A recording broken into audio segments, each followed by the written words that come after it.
everybody, welcome to episode 2 of I Need to Know podcast. I am legendary FAFA and this is...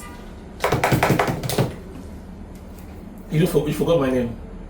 You should call your name. No, if you're hosting me on a show, you should. Yes, you will introduce yourself. Okay, my name is Segun Aderogba, Pastor. Okay, yeah. I hope you all remember it took sides on episode 1 with the fact that private schools are allowed to be more expensive than government schools. We didn't discuss private schools. We did.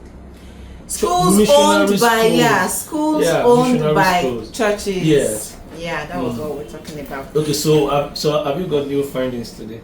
Have you got a counter argument for me today? We didn't finish our last argument. So I stopped at the part whereby we said for a fact that there are students who have had to pay less and are doing great things in the nation and even abroad and are outstanding students, and they didn't pay so much. They didn't have to pay so much. I believe that that's enough to back up the claim that they don't have to pay so much. The government schools, they let them pay not too much, of which now people are still complaining that it's too much, but I still think that it's outrageous. You have a point, but I still stand on my ground. It costs a lot more to run schools these days than it did then. The economy situation these days is more. I mean the economy then. They've been saying we're in recession for how long I have known since I've been a child. But their schools then were still more expensive than government schools as at then and now. I totally disagree with you. Honestly, on that I still disagree with you, and that's because the economy that our parents experienced, even though they said it was not so fantastic, it's not the same with this. Nigeria's economy over the last 4 years has had a quantum leap. How do you explain things? How do you explain prices gone up as much as 5, 6, 7 times? And these affect running cost of institution. So where do you expect the church to fund schools? And I'm sure you also know that, like we said last time, that tithe and offering is not enough to run most of these churches that you see. I don't think they run on tithe and offering. Yeah, most churches do not categorically run on tithe and offering. Yeah. So now, because the argument that most of people put forth is that, these churches are getting so much money from tithe and offering, and then they are charging so much for the school fees. So what are they doing with the tithe and offering? Sometimes, unless you are in the church system, you don't really understand what goes on in their financial sector. In their finance management. So if you come and say that the church is making so much money from tithe and offering, and as such, I want to ask you, have you been in church before? Have you been involved in church financing before? Do you have a practical, not ESA now, because seeing a crowd in a church, the crowd does not equate to money in most cases. Yeah. In most cases, 80% of the crowd still want support. So you find that only 20% of that crowd carries the financial burden of the other 80%. Okay. And you think that will still translate into running? I'm sure it costs a lot to run a church. I know that. You still want to translate that to running school.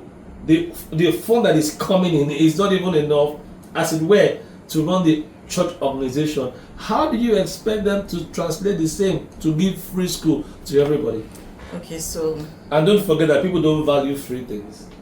I didn't say free things. Yeah. I said... discounted. Not discounted, cheaper. Because... And don't forget that there's a spiritual arm of the church, and there's also a business arm of the church. And Jesus made it very clearly. He said, do business till I come. He said, I must be about my father's business. Do you plan on having a school? Because the way you're backing this thing well, I'm open to it. I really would love to. No. Okay, now let me get you to understand what I am trying to say. Okay, now before that, sorry to interject, like my wife would say. Now look at the business aspect. Jesus gave people talent. He gave one 5, he gave one 3, and he gave one 1. He expects them to make profit on it. So how do you run a profitable school, whether you run as a church or as an NGO or as a government? It's inconsequential. The school must be run profitably. If we throw everything, If we run the schools, if churches run schools the way the world expects them to run the school, we'll just be praising the world. So are you and trying to displeasing say God. that the government are not running profitable schools? I don't know about. I'm not a politician. I don't Because know about that's my government. point exactly. My point exactly is, so what I'm trying to what you're trying to make me understand is the fact that government schools are being run by the government, which means that there is more source of income available to them. Okay, or source now of look at this. As a matter of fact, if there is anyone we should hold accountable for running free school, it should be the government. I am not talking about free schools. Not free, even discounted schools. I'm not talking about discounted Cheap. schools. Are you talking about cheap schools? No, I'm not talking about cheap schools. Because now the Hold on. world all of a sudden turns their eye away from those who want to be doing this. And because whatever the church is doing in education is just because the government has failed. No. The church, in the first place, the church has no business with education. We're a spiritual organization. Let me put this out here. Okay. I am not talking of charitable I think I came more schools. prepared today. I think I came No, with you a didn't lot come more- prepared. I came with a lot more energy No, for you you today. didn't come prepared. Okay. The conversation is going beyond the understanding, so I want you to understand what I'm saying. Okay. I'm not saying the church should run a charity school or a school whereby they pay peanuts. I am saying that the church is running schools whereby they pay way more. I just want to know what they are doing differently, because I mean, if we look at it, children coming out from government schools, they are not doing bad. They are doing so well. They are doing so well. good. Okay, fine. Now, you cannot compare a school funded by the federal government I'm exhausted. to a school funded by the church. You just said that they are not funded by the church. You're getting me wrong. Unilag, for instance. Okay, let's do a case study. University of Lagos is a federal government school, which means that they are paying subsidized fees. You are comparing University of Lagos, which is funded by the federal government, built by the federal government, built with resources that belongs to the people. It's not even the money from the federal government. It's not their money. It's not their father's money. It's So not mean it's not that an inherited money. It's our money. That's the money that belongs to all of us. I get the point. Now, but when you say that federal government, this is what government ought to do: build schools, provide education for its citizens, and then you find that the government is failing woefully in their responsibilities. Then the church steps in. And then the church makes the fees 10 Because the times to church 12 does times not more. get funding from the government. The government is in possession of much money than the church is. Well, collectively, you can't compare what the government has to what the church has collectively. Let's just say that we won't be able to come to a conclusion on this, because we will just not say things from the same angle. Not necessarily. But what I'm trying to say is that the church is doing its best to at least raise the standard. Now, with what Covenant University is doing, the government is waking up to the fact that, oh boy, we can do this better. And that's why I keep saying that instead of people arguing that, oh, church is paying much money, they should go to the church who are doing school, right? And ask them, No. What are you doing Pastor differently? Let's take it Pastor back. Tariq, yes. I'm not a pastor. Let's take it back to how schools came into the country. It came in through missionaries, and they did it for free. For free. Yeah. As at that time. So let's take it back to, when our schools came into the country. It was through missionary, and they did it for free, for absolutely free, and that was how our forefathers got education. That was what level of facilities did they come with? No, what level hold on, PS. Okay, they didn't build all those things, but still they were able to pass education down from our forefathers down to us. So now my point is, if education was brought into the country so that they could sell Christianity to us, why is Christianity of these days making education for people who go to their churches way more expensive? Not everybody going to their, in fact, I can argue to say that 50% of their population of the churches cannot afford it, but yet we know that they give scholarships. But my point is, if churches want to run schools, why not make it as easy as 70%? Thank you, as affordable as 70% of their members being able to afford the schooling cost. Let me take it. Let me respond to that. Now, you said that when the missionaries brought schools, they brought schools so that we can embrace Christ. Yeah. Correct. I like that point. So what they brought was Christ. Yeah. The school was just a point of attraction. Yeah. And then we bought into it and realized that it is not the responsibility of the church to provide education for the citizen of a country. If I was an unbeliever and I asked to go to church, I will most likely not go to the churches that own schools because of this. No, hold on agreement. a minute. Hold on a minute. So you realize that they brought in Christ. The school was just icing on the cake. Then as we grew up, as more churches saw the trend, as they built churches to train people spiritually, they built schools to train people mentally. Yeah. Now, so you find that it's the same thing. Have you ever fallen in love before? The same way a guy treats you to welcome you. As the love grows, the gear changes. It's the same with us. As we grew up in this thing, we changed this gear. It just became more expensive. No, not more expensive. We just suddenly realized that if we were to run schools free, we wouldn't make Nobody we wouldn't train people free. that will compete in I think the reason why market. we are still on this topic is because you keep taking me backwards. I am not saying we should run schools free. We should run it. I am we should run it not profitable. No, I'm not saying it shouldn't be not profitable. We should run it like a Sunday morning market. No. You are the one saying those things. Okay. I am saying. I'm asking you. But okay. That's because that's not what I have said from the beginning of this conversation. What have you said from the beginning? What I have said from the beginning of this conversation is the fact that, and I said it here, churches should be able to run schools that their population of the church should, at least 70 to 80% should be able to afford. See, we know that in those days, even in those days, our parents would have 3 to 4 children or even 2 to 3 children in the university, and they would really struggle to get them to pay their fees. And so if parents, the average family cannot afford to send more than one family to Covenant University, and they will still struggle to send it. Why the emphasis of Covenant University? And don't forget that more universities now. That's what's coming up on the top of my head. I can call Babcock, I can call anything. But that's what's on the top of my head, because I can remember at some point in my life, that was the university I actually wanted to go to.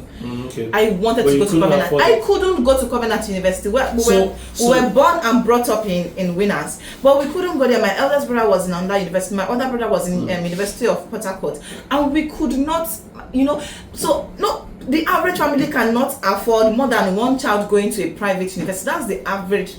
For that being said, not just that they cannot afford it, when they can afford to send one child to a private university owned by a church, the others still need to be in secondary school, because they may not be able to merge more than 2 children going to universities at once. So what I'm trying to say is the fact that, can it be more expensive?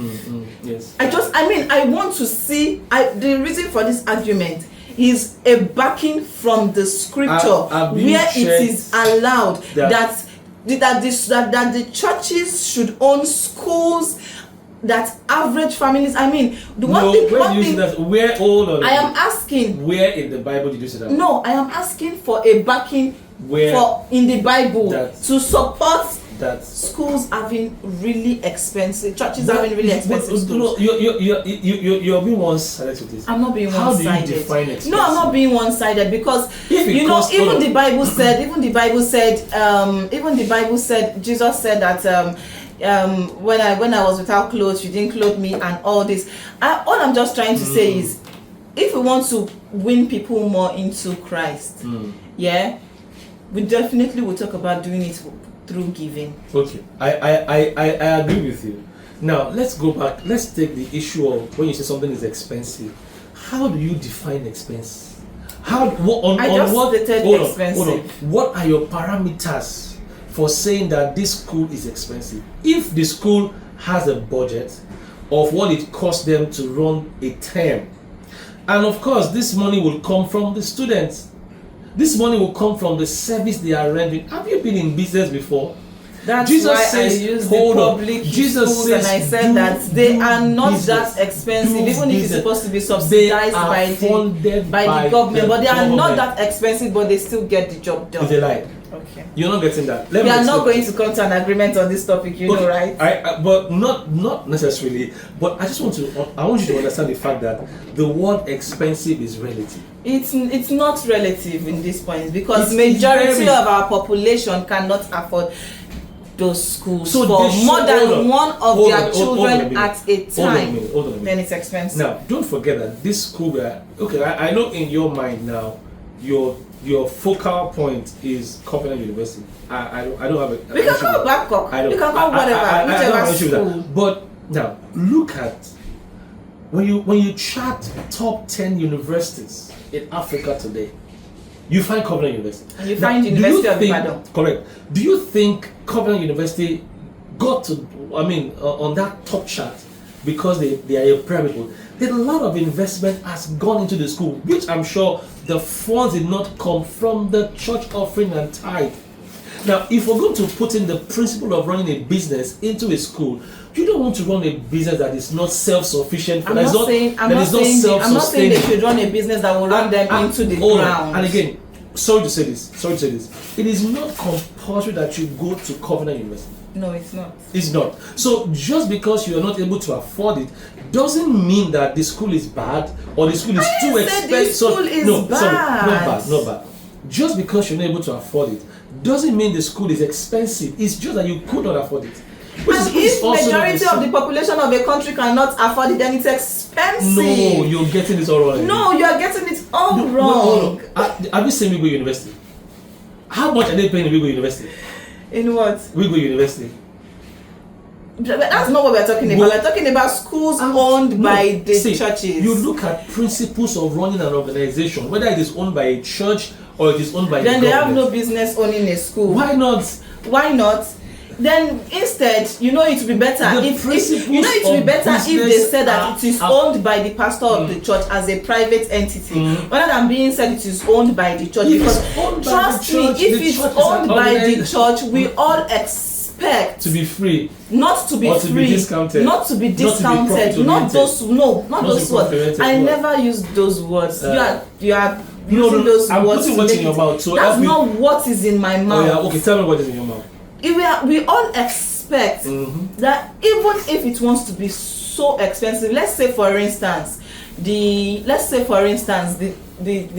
per term per semester school fees is 250,000. Let's say for instance it's 250,000. We all expect that because it's owned by a church, it should be in a way whereby some people can afford it enough. They can beat it down to 170,000. You don't get what I am saying. You don't get what I'm saying. You are arguing. Sorry to say, I don't mean Even to be bad. 150,000. You're arguing from one side of your brain now. One side. I think it's the left side, right? I'm arguing. I'm Everybody arguing uses one side of the brain. at the time. Yes, I'm arguing more logically. Fine. I am being very logical. Okay, fine. You are a pastor, for instance, right? You have a business. Don't forget, like I said, principles of business doesn't matter whether And I it's run by settled church. this argument you're about to bring up to say that they better say that the university is owned as a private entity by the owner of the church, not saying it's owned by the church. Because if it's owned by the church, we expect that doing the Lord's work should be able to make people afford it. And if people cannot afford it as much, I don't think that's the If Lord's it's work. owned by the church organization, then the principle of business, of course, the church will apply more fairness in pricing. And that's why I stand on my ground that expensive is relative. It's not relative. If it costs the church No, a now we are billion saying to- expensive is relative because it has to do with the church of I God. think When at we this are talking point, about the government, we will say expensive is relative. Because the government are they are in No, possession of these resources. No. If you want to When- even look from the Bible, Okay. as at the time, the governor or the whoever that takes care of the people is also their priest. We are all involved in making the nation great. When it comes to Bible, we have to break it down. So if you want to do that, no, we are all responsible in making the nation great. We cannot be biased and say when it's with the government, it's it's not being relative, and when it's with the church, it's relative. It's expensive. It is expensive everywhere. We don't get different money in. You know what I am thinking at this point? I think we should bring in a third party. Our next episode, we are bringing a third party, and we are really, in fact, somebody that is in finance, somebody that's in business, someone that knows business administration, and is in God as well. Remove the church sentiment. Let's do. You brought in the church sentiment. I'm not attacking the church. You say we are too expensive. No, I am saying I am a Christian. You are a pastor. Please, let's change I want you to be able to tell fellow Christians like me why it is okay for that. For next episode. Now, then you said that we are it's relative. So why is it relative? But when it comes to the fact that things are expensive outside the church, it is not relative. Anyway, next episode, you will bring in a guest. And let's argue it more logically. You are arguing emotionally. You don't do business by emotions. No. You do business with facts. So now it's a business. If it's business, it's not owned by the church. Oh, come on. God is a businessman. It's a private entity. God is a businessman. God put Adam on earth, and he has gained a billion people by putting one man. He will have been sent him. He will have been so. And what did he do by putting? He did everything for free. He put resources there. But he still did it for free. He's gaining. God gave Jesus Christ. Listen, God gave Jesus, and he gains the believer to himself. He did it for free. All I'm asking is for the church to do better to making the economy better. That's to making the economy to making the world a better place. The world better, like I said, it is very relative to what it costs. But when it's by the government, it's not relative. Because this is the government's primary responsibility. And it is not the church's primary responsibility to make the earth. And then you want to inherit the earth that they are not making. You are arguing emotionally. Thank you. Sorry, stop it. I agree that we'll bring somebody else. Let's move into the next topic. Now, my next topic for you. See, now. You still want to go back? No, I'm not going back. I'm going forward. So let's move forward. I'm not going back. So let's just leave it the way. I'm advancing. Yes, thank you. Business is business. Let's leave business. Next episode. Our next episode on this one. We'll put in, we'll have facts. And I'm still gonna beat you. But it's not a fight. I'm going to use you to clean the ground again. She's feeling so fly. You're feeling too fly. Yeah, because I'm confident. You're arguing without a fact. You just argue. You didn't argue with a fact either. I did. With what? Continue your next topic. I'm not doing this guys. Today. So, Pastor Segun. Yes. My next question is, I have all my life, I think I have attended about 3 churches in general until my recent. What's chasing you up and down?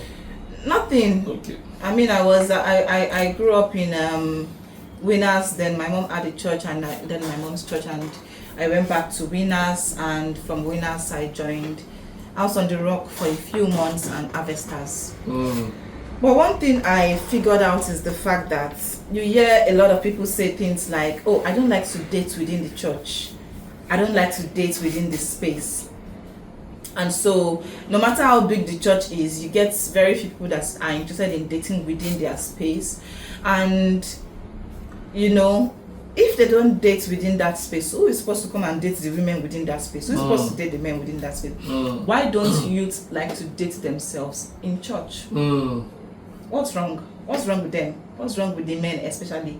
Why are you starting with the men? Why no, because a lot of times women are more open. At least the women I have spoken to. I pastor. Our kind of pastoring might not be the conventional church pastoring, but I meet people every now and then. Sure. And I can tell you categorically that I have seen more women in church who've told me that there's no brother in that church.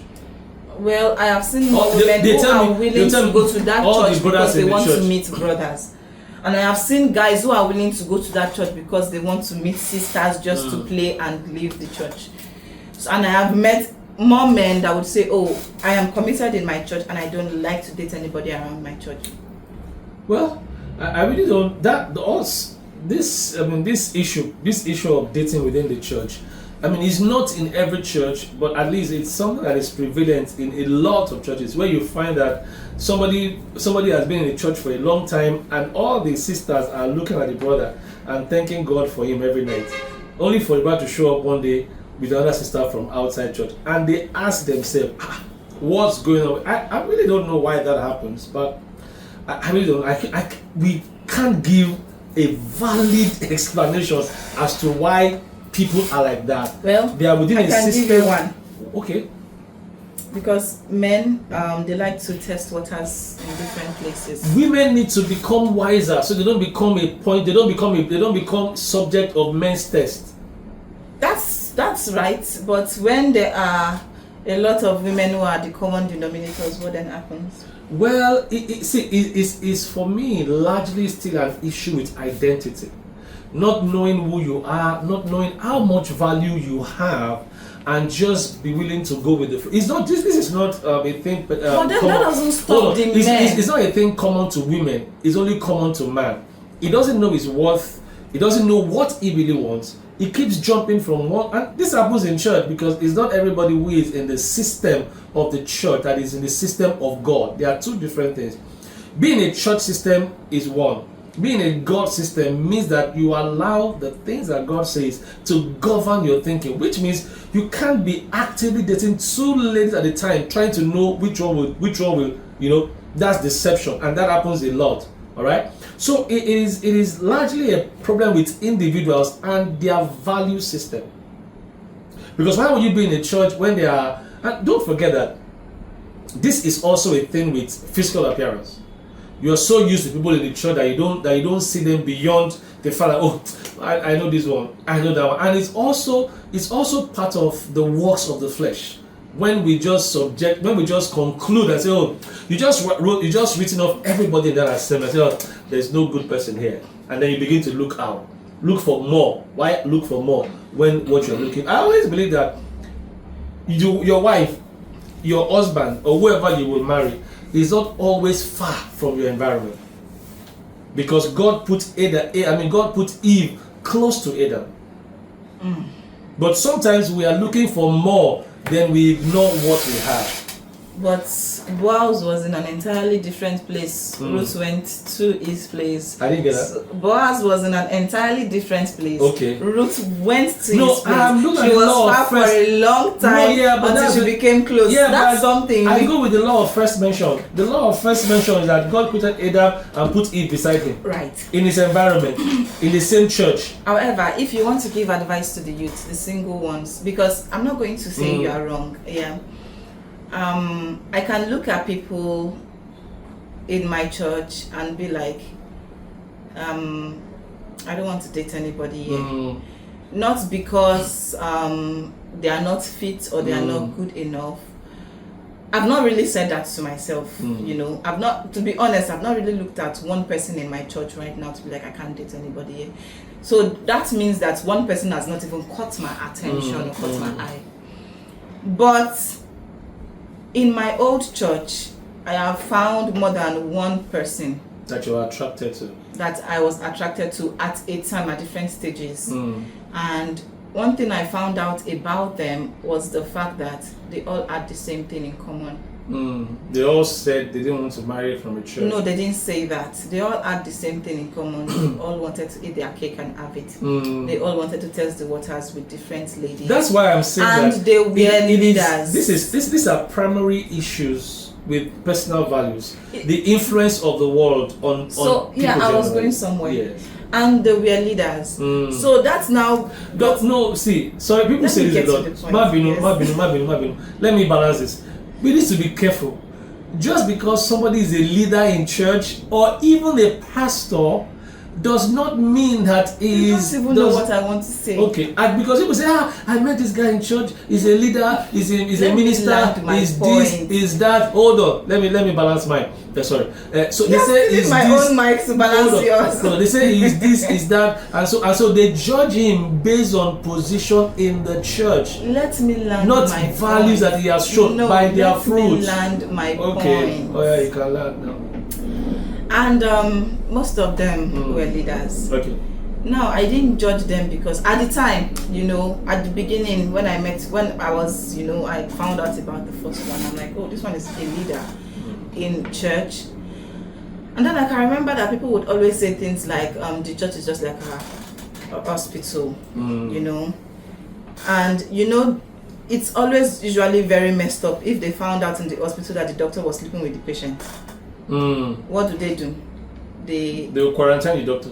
They would seize his license. Yeah, they will withdraw his. That's what I'm saying. They will get him out of withdraw his license. But so the church is like literally a different kind of hospital that even if they find out that, the doctor who is supposed to be like the leader. But you see, let me land my point. Okay. The leader is sleeping with one of the patients. You hear things like, now the reason I'm bringing this up is not because of the men. It's the entity, the church as an entity as a whole. And it's not because they are leaders. That's why I'm saying let me land my point, because he's talking differently on what I was trying to get at. I'm thinking about differently. Yeah. And you hear things like, oh, why didn't she keep herself more? Instead, you will see that they would chastise and criticize the lady. And rob and pat the brother. And most time they don't even talk about the brother. They don't talk about the brother. They just deal with. They just face the lady and deal with the lady. Yeah. And forget that. And call her all manner of names. Yeah, and forget that. Oh, this person probably came to your church, and is just looking for a home, a family. And now she has looked and found out that she can maybe relate more with somebody in the family who would help her become better at being a member of the family. But now a mistake has been made, not just by her but both of them, and she is the one taking the entire blame. And I wonder why that is.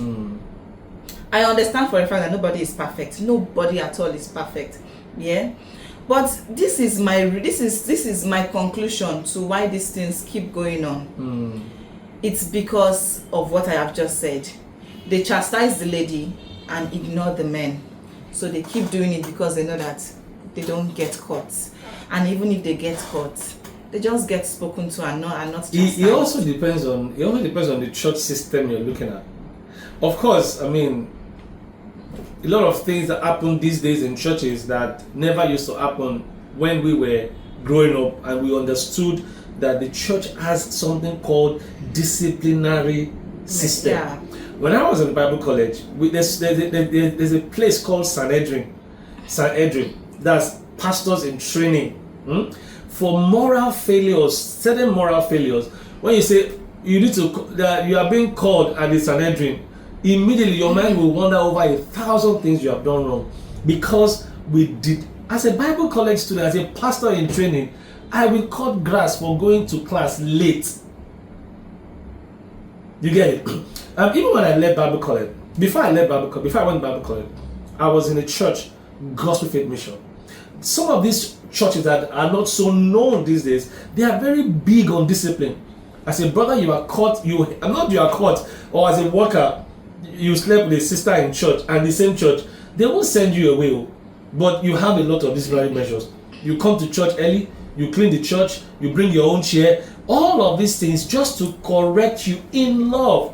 Yeah, but these days we don't see much of these things at all. We don't see them at all. So somebody will do, like I don't know if you saw the video about what he posted lately about the brother in his church that was disciplined for sexual misconduct, and he left the church, went to another church. But funny is that this guy quotes the scripture so well. The devil quotes the scripture. So when he got to the next church, and the pastor was like, "Well, you know the Bible." Quickly made him a leader. Did the pastor ever hear of the devil? And guess what? Morning star. This guy impregnated almost 3 people in church, and they all had twins. God is wonderful. I love God. So Jesus says that. You see, many times we are too quick to look on the outside. We are too quick to judge people by their title or by the Bible it carries. But we don't patiently. It takes time to see a man's fruit, to see what a man really is. You can't meet a man the first time and you claim that you are in love the first time, and then both of you are just being stupid, and then you are messing around with yourself. And after 3 months, you realize that it was just all nonsense. And then, so I think that to a large extent, well, you know that, and again, let me say this. Every church is a community, which means that if a church comes into a neighborhood, the people that I expect to come to that church are people in that neighborhood. And of course, before the church gets there, they all know themselves. They could have all been sleeping with themselves. So when the pastor is saying something, the other person can wink and say, he's talking about you, because they know themselves practically. So some of these things could also contribute to why they say, oh, I can't marry that church, because there is that see finish thing. Now, what I'll say to them is that be open. Let your past go and be willing to embrace the kingdom values. This is where the problem is. Somebody is in the kingdom, but he embraces more worldly values as a child of God. He despises the values of God and embraces the values of the world. And he wants to be a member of the church. That can't work. You can't eat your cake and have it. Why are you shaking me now? You said no. Anyways, I have one more thing to say. No. We are not on the same boat. But I have one last thing to say before we end this podcast here. There's something my pastor always says, and he says it publicly in church. He doesn't hide it, he never does.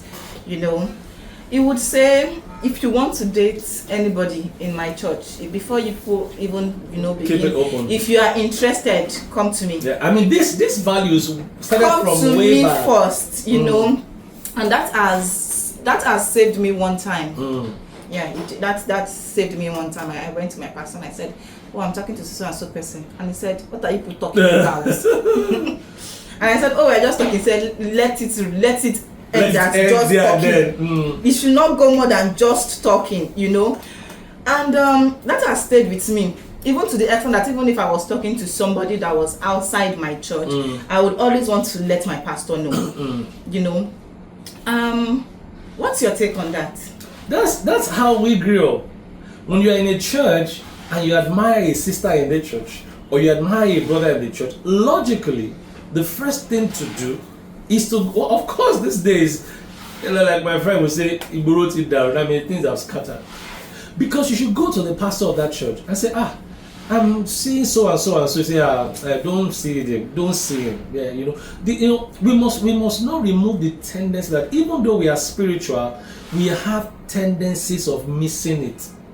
So you may think that God spoke to you about a sister, meanwhile it wasn't God who spoke to you. And in all righteousness, in all sincerity, you thought it was God. But when you go to the pastor and tell him, well, of course, I mean, there are exceptions to something. Sometimes God may speak to you genuinely and say that sister will be your wife, and maybe she's in a relationship. But in the long run, you find that maybe something will happen. Maybe she's even trying to come out of it, but there are exceptions. But what I'm saying is that it's just the right thing to do. Before you get into a relationship with somebody in the church, you go to the pastor. Pastor, I'm seeing. That's why he's called the pastor. So what if Pastor, I'm seeing so and so person. I believe, like brothers will say, even though I don't think it's necessary, say, I believe I'm led. If you like someone, just say you like the person. So what if let's say for instance I like someone and now I have to go to the pastor and say, oh pastor, there's this person that I know I like the person, but I have been on a boat as such whereby I did that, and the pastor called me aside and discouraged me, and the pastor called the guy aside and discouraged the guy and told me that he had somebody else he would like to give me instead of the guy, and told the guy that there's somebody else he would like to give the guy instead of me. Now, so this, so my point is, I have been burnt. There are a lot of errors. If you check the book of Ecclesiastes, it says there are a lot of errors that proceed from the leaders. Leadership errors are some reasons why people don't get transparent with their leaders. I have been there. I used to admire, let me not say it. But then leadership errors are responsible for some of the reasons why people just take things into their hand. But there's really nothing wrong in you carrying your leader along when you're about to make certain life decisions like as getting involved with a lady. There's nothing wrong with you. And that's why when you are in a church, it is very important to not just be a bench warmer or a back warmer. Get involved with the leadership. Let them know you are there. and then contribute to the church. Let them know your values. Be visible enough when you're in the church. Because because days are coming whereby it could just be one word from them that will defend some decisions. Okay. Thank you. Thank you for having me. Thank you. Okay. I mean, on this topic, he answered everything that I would have loved to have answered, and he said everything I wanted to. Not just everything I wanted to hear, he said the right thing. So that means that you have been looking for what you wanted to hear. No, like that is why I did not say what I wanted to hear. I said the right things. Don't worry. The next episode we are coming with facts and figures. It's not my back is my. I'm covered with the blood. I'm covered with the blood. I'm the one that is covered with water, not blood. I don't know, maybe that's what you are covered with. We are coming with facts and figures. Pastor Segun. And then we can argue more logically. It was good having you on the Same show here. today. And Thank I you can't for wait having for me. episode 3. Yeah, bless you. Until then, have Bye-bye. a wonderful week. Bye, guys.